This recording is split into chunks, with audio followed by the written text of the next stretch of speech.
Please give your perspective on why polyamory is bad for the individual and society.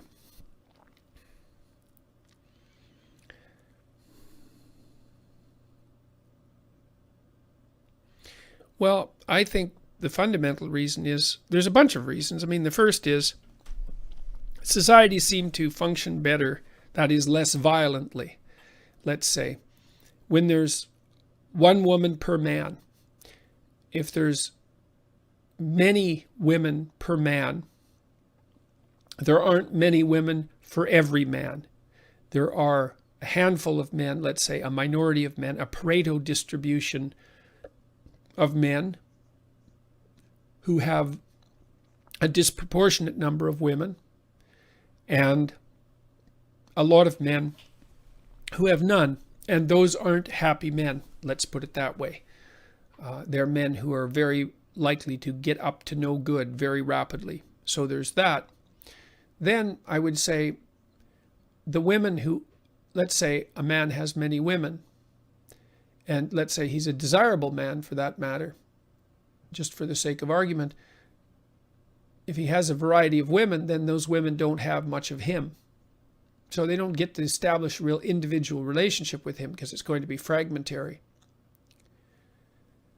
And I don't believe that that's satisfying for people. I think that what you want, as much as you possibly can, is to have people around you with whom you can weave your life together over the short term, medium term, and long term. It adds depth to your life in a way that almost nothing else can. And so what you do, and so I've been speaking more about permanent polyamorous relationships. You might ask, well, what about sequential ones where, which is in some ways indiscriminable from, from just casual sleeping around. I think the problem with that is that to sleep around casually is to imply that sex is casual. To imply that sex is casual is to assume implicitly that it can be divorced from the rest of life, emotional life, motivational life, values, all of that. And you can divorce it, but you pay a big price for that. I think the price you pay is like the virtual. The word psychopathic keeps leaping to mind. Yeah, good old Freud. You have to reduce a person to the casual pleasure of a transient sexual interaction in order to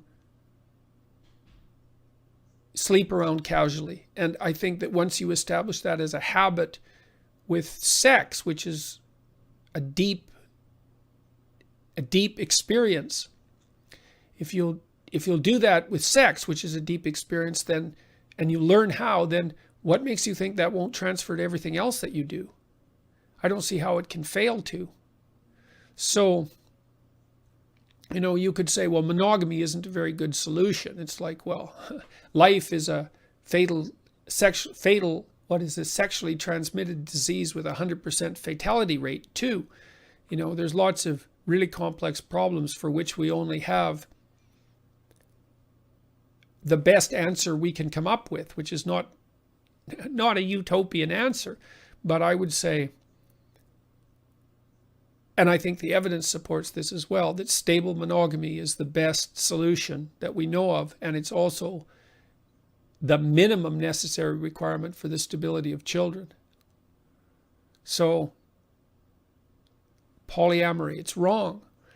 It's wrong. It makes men violent. It increases inequality in the manner that makes things dangerous. It makes it impossible for women to have a deep relationship with men. It facilitates the, the transformation of sex into something casual, and then that spills out into the rest of the world. It deprives the people who engage in it of the opportunity of establishing a stable, long-term, mutually satisfying. It's more than that. mutually beneficial relationship, you know, because a good marriage, the people in it gain more than, they're more than twice as good, right? The benefits aren't precisely linear, so you lose that. It destabilizes the situation for children. There you go, man. That's a lot of things that aren't about it that aren't good. That's for sure.